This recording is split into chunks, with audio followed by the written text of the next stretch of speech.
Okay, and with that, everyone, we'll get the meeting started. Welcome, as we say every week, fellow Rotarians, visiting Rotarians, to our Tuesday, April 7th meeting on Zoom. So very happy to see everybody that attended. I hope everyone is obviously being safe and enjoying their shopping at Publix. When you do go out, got to give those guys some credit for everything that they're doing.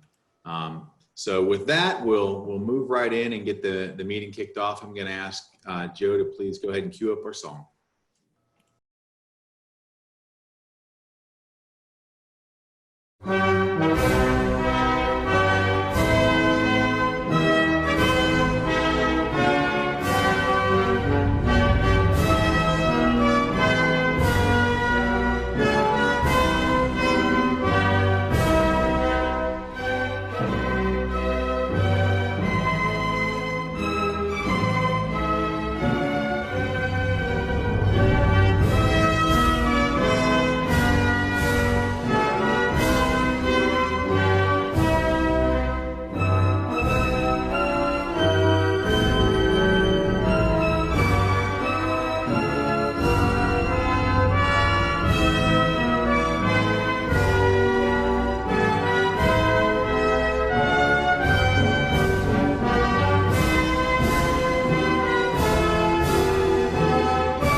I pledge allegiance to the flag of the United States of America and to the republic for which it stands, one nation, under God, indivisible, with liberty and justice for all. All right. Thank you, Joe, for queuing that up. We'd like to move right into our invocation for Miss Catherine Fleck-Price. Good morning, everybody, or afternoon, in this case, maybe. Hope you all are doing well and staying safe during this time. Let me invite you to bow your heads and pray with me. Good and generous God, we're gathered here today as Rotarians and friends. My reality has changed, met in person. As coronavirus continues to spread for all those who are feeling and loneliness, and give thanks for this time of connection today. For those who are feeling overwhelmed, trying to balance working at home, homeschooling, and spending 24/7 with family, undergird them with your strength. For those feeling frightened and vulnerable, may this gathering offer comfort and consolation. We pray for all those on the front lines fighting this virus, for healthcare workers and grocery store clerks and EMTs and paramedics, and those who empty the trash in the hospitals. As we gather together today, give us the knowledge, generosity, leadership, and creativity to make a difference in our community. As we seek the greater good, may we remember the least, the last, and the lost. Now bless our time together and lead us toward a deeper commitment to service now more than ever. Amen. Catherine, thank you for that. And we'll move right in now with our visiting Rotarians. At the bottom of your screen, if you go to that and just click on the chat button, and just if you could add that you're visiting today. I know that we already had a quick update from John Johnston, a visiting Rotarian friend with Richard Allen. So welcome, John. I know that we have, let's see, I believe we've got Chessie from our downtown Gainesville Rotary Club. Welcome, Chessie.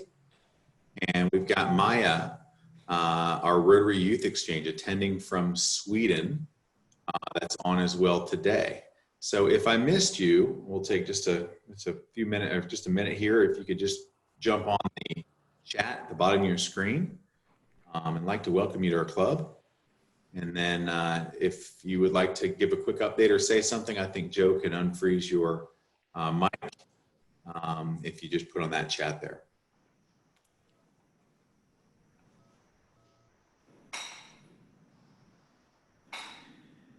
Okay, well, welcome to our visiting Rotarians today for our Tuesday meeting. And I'm glad that you made it and that you're joining. So we have a couple brief announcements that I'll go over. And the first one is just kind of a follow-up to last week, really reminding all of our Rotarians that, you know, there was a big initiative. Obviously, Rotary means this. Rotary was founded, you know, with business minds alike, and kind of in order to be a Rotarian, you had to do business with another Rotarian. So as we're out and about shopping, I think we definitely need to keep in mind of our local stores, local businesses as well, that we can definitely pass some of that business on to in these times as it is challenging. So I want to remind everybody of that as well. Next, if we could unmute, it looks like we have an update from Grace for the Working Food Relief, COVID-19. So if Grace, you could take it away. Hi, hello. It's so good to see everybody today. Thanks for giving me a minute. I wanted to give you an update on a project that our board of directors and our club has decided to support in our community. Many of you may be familiar with Working Food. They have visited our club quite a few times. They started out as a seed saving initiative, but they have moved on to become a vital resource in our community for trying to attack with food insecurity and get to the root of hunger. A very empowering program, reminds me very much of something almost like a sustainable Cambodia in many aspects, in that the participants in the program are empowered to learn how to create their food sources. This goes all the way through to an entrepreneurship program they have, which is affected by where we've offered to do. So they put together a program to feed 150 families in Gainesville over the 6-week period in which we are under stay-at-home orders. The program was two-pronged, very well organized, so that family meals could be prepared and given to those families who have the environment where they can refrigerate as well as reheat the food. And then they also have a grab and go option where for people who don't have access necessarily to cook, or to children or disabled folks. The people that they're seeking to help are right in line with the objectives of Rotary: elderly, disabled, children, and those who are economically and socially challenged. So they needed to put together $60,000. The program is $10,000 a week. And I'm trying to remember her name. Greg, you'll have to maybe type it into the chat because it's just blanking out of my mind. She's on their board of directors, and she sent Greg Young a proposal that they were putting out to the community to help financially support this effort to feed these families. Greg sent that to myself and a few others, and as I had enjoyed a relationship with Working Food, I brought it to our president and asked that he give to the board of directors. So where it aligns with us is that it is just a great way for us to be able to give back to the community. It's supporting the farms, it's supporting the restaurateurs, and it's supporting these struggling food entrepreneurs who are working out of the Working Food kitchen. So these groups are supplying the food, putting it together, preparing it, and organizing the volunteer efforts to get it delivered to these families who are unable to get out. So I'm very proud that our club found that this was in alignment with our objectives. I know that we have had involvement before in areas of food insecurity, such as Bread of the Mighty Food Bank, which we've also partnered with. In speaking to Bread of the Mighty Food Bank, who is also very familiar and close with Working Food, they assured us that our donation to working food helped alleviate some of the burden that they had to feed all the people that their food bank relies on. So it was, there's a lot of symbiotic opportunities that as a club we recognized. So I'm just super thrilled. Our board of directors has agreed to fund $5,000 to the total amount. And that's with other supporters in the community, including University of Florida and other local restaurants. So thanks for letting me explain this to the club.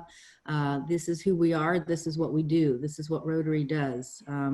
It's very significant time in our club for all of us. I know that many of us are facing our own financial situations and very worried and anxious over what this virus is doing to our country. So I thought it was really wonderful that our club was able to make a difference right here at home with those folks who for this time is you know, could be more catastrophic than we could even imagine. So thank you, Rotary Club of Gainesville, for doing that.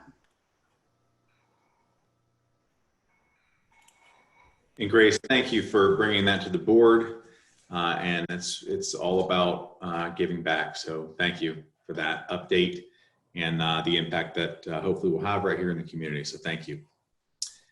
All right, moving on, we have some Rotarians with birthdays, and we've got I'll read those off quickly, and then we've got a nice little birthday song we'll play that I think Chad's really gonna enjoy. But happy birthday, we've got Holly Bender, Tom Capello, Marie Collins. We've got, let's see, Jody Davis, Judy Erickson, Tom Hennessy, Patrick Irby, Jeff Montgomery, Ed Newmans, Linda Reinhardt, Jean Ryan, George Sims, Jeff Sims, Mary Kate Walker, David Wilson, Greg Young, and Carol Ziegel. So take it away if we could, Joe. Happy birthday to you. Happy birthday to you. Happy birthday to dear one. Happy birthday to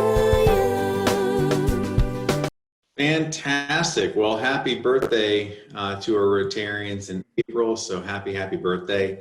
Chad, thank you so much for the song that you delivered. That was special. Thank you. Thank you, President Chad. And with that, I'm going to go right to our president for his comments in the Oval Office. Mr. President, take it away, please. So Jason's going to swing by your homes later to collect the dollar. So if all of you could go stand by the front door, you should be there within an hour or two. I don't really have much for today other than we have some interesting programs and speakers on the agenda for our upcoming meetings. Today, of course, we have Armon Lowery from the US Census. Next week's meeting, we'll have Craig Fugate, the former head of FEMA.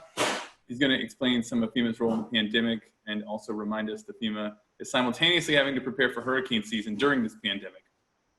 Then the week following, Michelle Farkas is going to present us on how there's an increasing demand for and access to digital notary publics and what's called remote witnesses and online notarization for legal documents. These speakers are going to carry us for the next 3 weeks, but we need to line up speakers beyond that.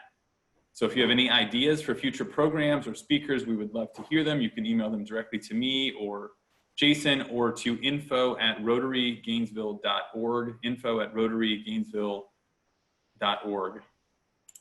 That's it for my comments. Richard, would you introduce today's speaker? Thank you for doing that. Yeah, sure. Our speaker today is Mr. Armon Lowery. And Mr. Lowery is a native of Florida and is the local partnership specialist for the 2020 census.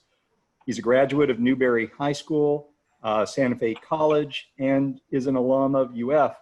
He has 3 degrees with focus on education, and he currently works out of the Atlanta Regional Census Office, but his assigned duty station is Alachua County, Gilchrist, Columbia, and Hamilton counties. In his position, he's responsible for planning, developing, and coordinating the partnership agreements with state and local governments and with local businesses and community groups like Rotary to develop strategies to eliminate what they call enumeration barriers in support of the decennial census. As we all know, accurate counts in the census is important. First, the census is mandated by Article 1, Section 2 of the Constitution. The data collected by the census determines the number of seats each state has in the House of Representatives. And it is also used to distribute hundreds of billions of dollars of federal funds to local communities. As you can imagine, the challenges that the census faces in the midst of a pandemic are unusual, to say the least. We are grateful today to Mr. Lowery for joining us to explain what he and his team are doing in these unusual times. And we'll have some time for question and answers at the conclusion of his presentation. And with that, Mr. Lowery, thank you again for being with us today, and we will turn the meeting over to you. Thank you so much, Richard, and to everyone, President Chad. I am grateful to be here to do a presentation on the census, and I'm grateful also to Joe assisting me. So Joe, you can start rolling on our presentation, and hopefully everybody can see that. Again, the introduction, I am a partnership specialist with the United States Census out of the Atlanta office, and I serve the counties that have been mentioned, and my duty station is right here in Gainesville. I live in Newberry, and so I'm here to serve and also to give you all information on where we are with the census. The census actually began on April 1st, but we started a little early because we were able to do it online for the first time, and that was started back on March the 12th. Next slide, please. So what does the census do? We are counting everyone once and only once and in the right place. The US Census Bureau is a federal government's largest statistical agency. So basically we are collecting data. The information that we collect is not personal, and I may not say everything that you see on the slides, but nonetheless, we do not collect personal information. We only count people around the country, all 50 states and 5 territories. And yes, as Richard has mentioned, the novel coronavirus has caused us to make some adjustments in our scheduling. And so therefore, we're having to do as many work from home. Next slide, please. What is the 2020 census? Every 10 years, the census records everyone living in this country. It's written in the Constitution and comes in a questionnaire that counts everyone who lives at your address on April 1st. The data can be used to inform funding for services like fire stations, schools, clinics, and representation that affect your community. How will 2020 census data be used? Where there are more people, there are more needs for public services. That's why the census is used by the government to inform funding decisions each year. But that's not all. It's also used by nonprofits to inform services, by businesses to create jobs, and even by students for school projects. Understanding how the population changes helps us shape communities across the country for the better. How does the 2020 census affect representation? There are 435 seats in the House of Representatives. These get distributed to the 50 states by population. And an accurate census response helps get the right amount of seats. States with smaller populations get at least one, while states with larger populations might get more.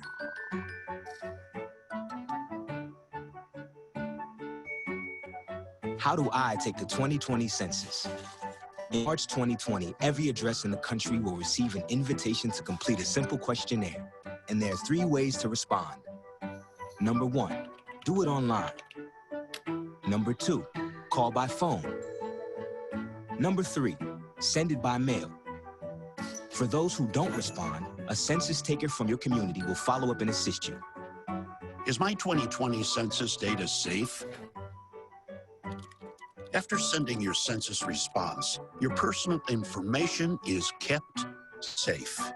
By law, it can't be shared with any other government agency, law enforcement, or landlord. No one. So take your 2020 census with peace of mind. Shape your future. Start here. Visit 2020census.gov. Next slide, please. Okay, so now we know what the census is. I wanted to drop that little video on you so that you can see what we're all about. We're about counting people. I'm going to focus on where we are in Alachua County. In 2010, we lost over $390 million in our community because of a lack of response. Probably about somewhere in the neighborhood of 37 to 40% of the people in Alachua County did not respond to the census. And so our goal with your help is to boost those numbers to get it up to around 80%. We want to make sure that our students are counted. We want to make sure that our children are counted, because over 1 million kids were not counted in the 2010 census. So we need all students, all children to be counted. Even if there's a person living at your home that is only there for a temporary time period, maybe because of the coronavirus, they can't travel or what have you, then we need everybody counted, even if they're from a foreign country. If they're here, they're living at an address here in the country, we need to make sure they are counted. Why? Because they utilize the same services as everybody. And so by mandate of the federal government, we are to count everybody. Next slide, please. So as business leaders, as prominent people in our community, the census helps all of us, especially as business stakeholders. And so we need to have our business people participate with us to help expand this. And I know that the virus has kind of hampered our norm, but we have a new norm now. So we are able to utilize technology as we're doing today to have this virtual meeting. And so I encourage you as business persons to share the information that you can do it online, that you can do it by phone, and you can do it by mail. Hopefully everybody, since March the 12th, the census has sent out mailings to every address that we have in our data bank. And so everybody should have received it in mail. But if you didn't, you can do it online. You don't necessarily have to have a code. You can go down to the bottom of that and click where it says click here, and you can do your census online, or you can do it by phone, and we'll be providing that phone number for you in a moment. Next slide, please. And so as we look at the development and business stakeholders, there are 31 federal funding agencies that the government funds, and where we get government funds from. And so you can see this number here. The current federal commitment to Florida is a big number that I don't want to even mention, but it's in the billions of dollars that we need. And so over the next 10 years, there's going to be $675 billion that's going to be distributed to all 50 states and 5 territories. So we don't want to miss another $39 million per year. We want to make sure that we get our fair share here so that we can have our schools funded, our daycares funded through the various programs that they receive funding from. Our senior citizens benefit from it. We all benefit from it because we're all taxpayers. And I always say this, the money follows the numbers. And so if we make sure that we're all responding, we're making sure that our clients, our customers, our employees are responding, that means that we have more money available here in the state, here in the county, to make sure that our roads, our schools, and our seniors and others are taken care of. And we also, if we have students who are at home now, even if they were here at the beginning of the school year back in the fall, they needed to be counted in Gainesville, not back in Miami or some other place, because this is where they were residing before the virus came about. Next slide, please.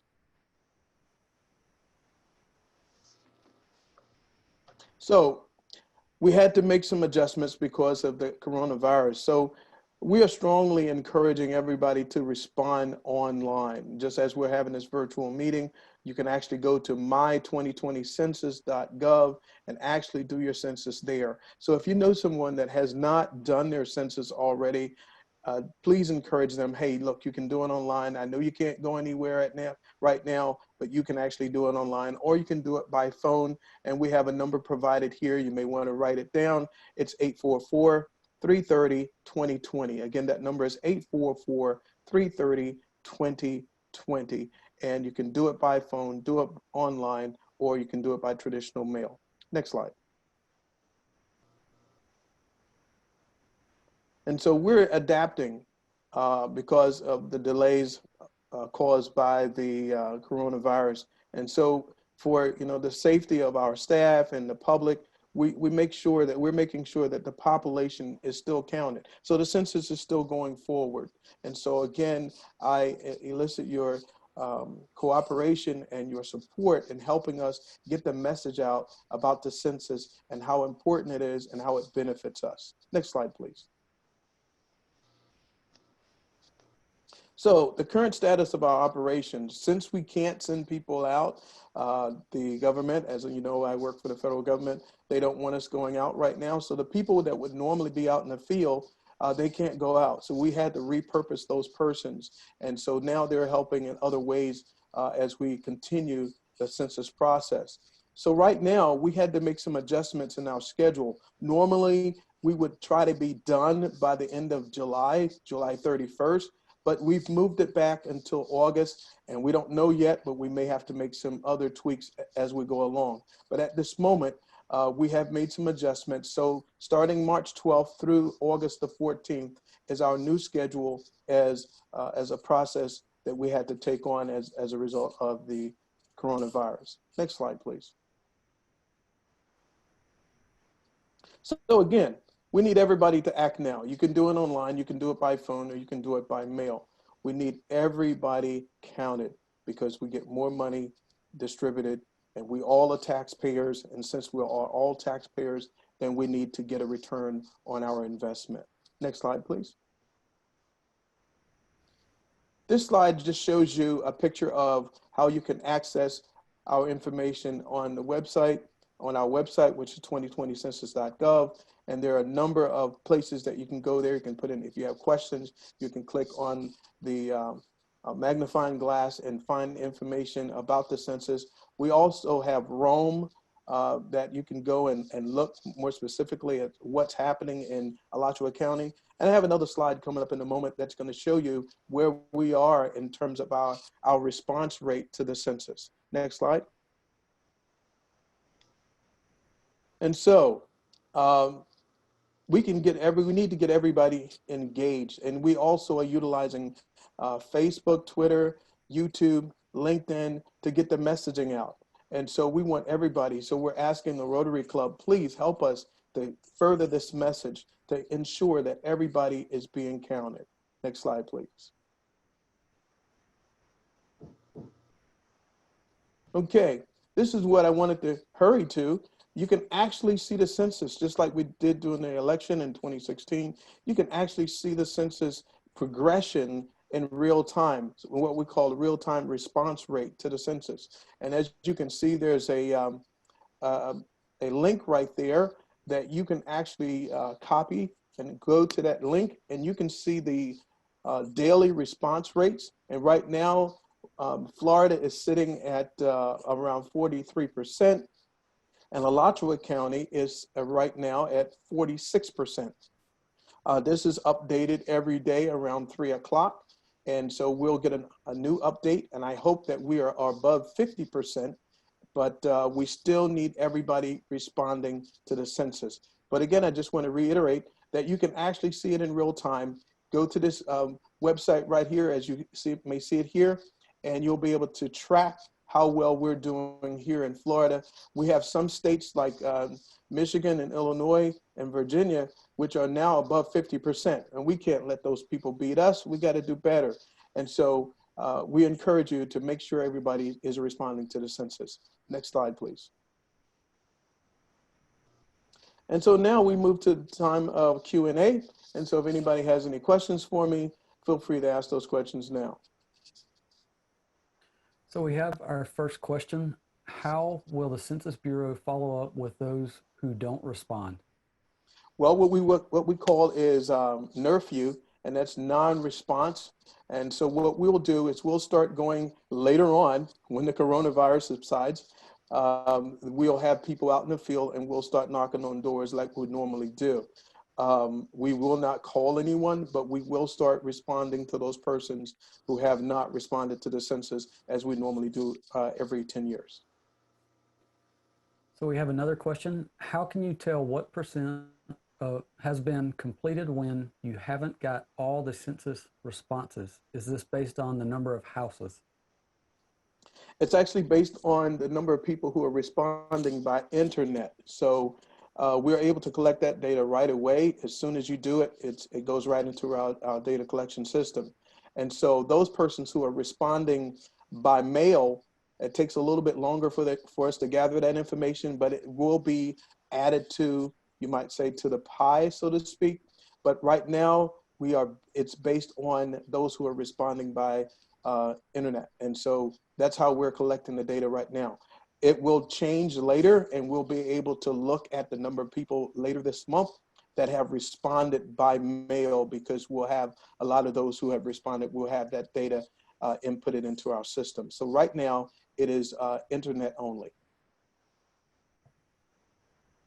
Okay, so let's see. Please remind me of the total response rate for Alachua County during the last census.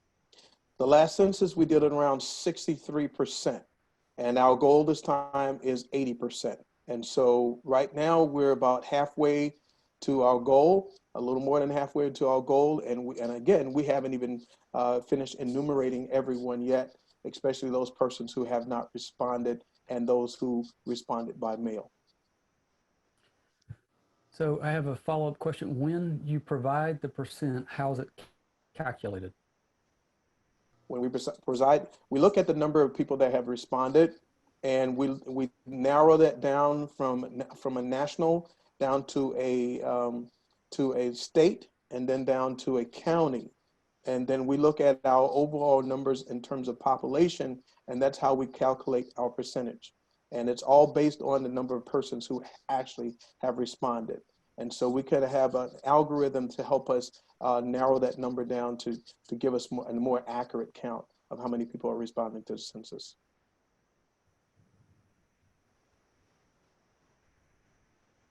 Any more questions? I'm not seeing any.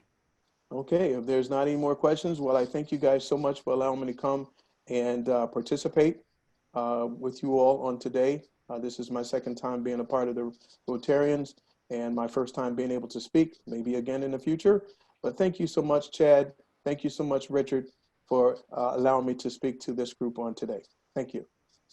Armon, thank you so much for speaking to our group today. I did have 2 last-minute questions come in. One sounds kind of funny. I'm not sure if it's a joke or not, but what does the Census Bureau do between the 10 years? Actually, we continue to collect data. We do it on a state-by-state basis, is what you may have heard of the American Community Survey. The American Community Survey goes around every year to every state, because as people move demographically, they move from here to there. We have students that move from, say, from Gainesville to another state after they graduate. And so we continue to collect data between those 10 years. This is what we call now a decennial census, where we count everybody at once. We count everybody once and only once, and hopefully in the right place.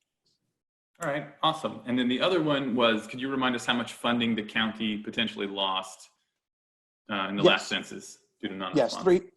Yes, $390 million, no, $39 million per year, $390 million over a 10-year period. And so we need everybody responding so we can get those numbers up. I would love to see the county, we have a CCC, the Complete Count Committee of Alachua County. Our goal is to get 80%. My personal goal is, along with your help, is to get us up to 90%. We want to get more money flowing. We pay taxes, let's get our money back.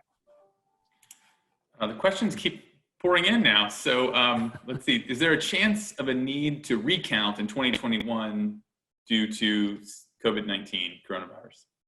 We can't make that call at this point. We do have a contingency plan, and that changes as the coronavirus continues to persist. So right now we can't really make that call, but yes, we do have a contingency plan that we make adjustments as time goes along. And so if we have to push it back, we'll do that, but hopefully we won't, because we have to have the final tally on the president's desk by December of 2020. However, again, that may change as a result of the coronavirus. All right. And then it looks like the last question that I'm seeing on here, what is 100%? I guess, how do you determine the fraction of people who have responded and have not responded? The 100% would be based on the population of Alachua County. And so if we get 100%, that would be great. But we look at the number of people that actually respond to the census versus the number of people who have not responded based on the population of the county. Got it. All right. I think that's it. So thank you so much for speaking to our group today. You did an amazing job. We appreciate it very much. Thank you. In your name, we are going to inoculate 100 children from the polio virus. I say thank you to you for speaking to us today. I think Richard has one more thing he would like to say before we adjourn. Richard. I just wanted to remind everybody on upcoming speakers, what we're trying to do, and again, thank you to Mr. Lowery for today's presentation. We're trying to find speakers and programs and presentations that are kind of germane to the current situation that we've got with the pandemic, but that aren't necessarily just about it. So, I mean, today was a really good example of that. Next week, our speaker is going to be Craig Fugate, who was the former head of FEMA.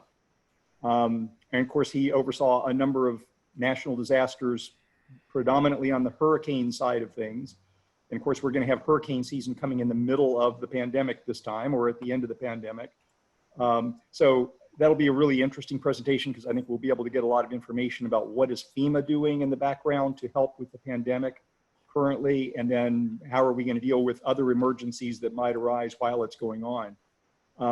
The week after that, we have another great, as Chad had mentioned, another program that's kind of related to the pandemic, in the sense that how do you get legal documents notarized? How do you get legal documents witnessed and wills witnessed, and all those things that in normal life we might need to do on a recurring basis? How do you do that if you can't go and sit down with a witness or a notary face to face? So we're going to have a program on that. So we're trying to find speakers and programs that are, that are tangentially related to the pandemic that we're in.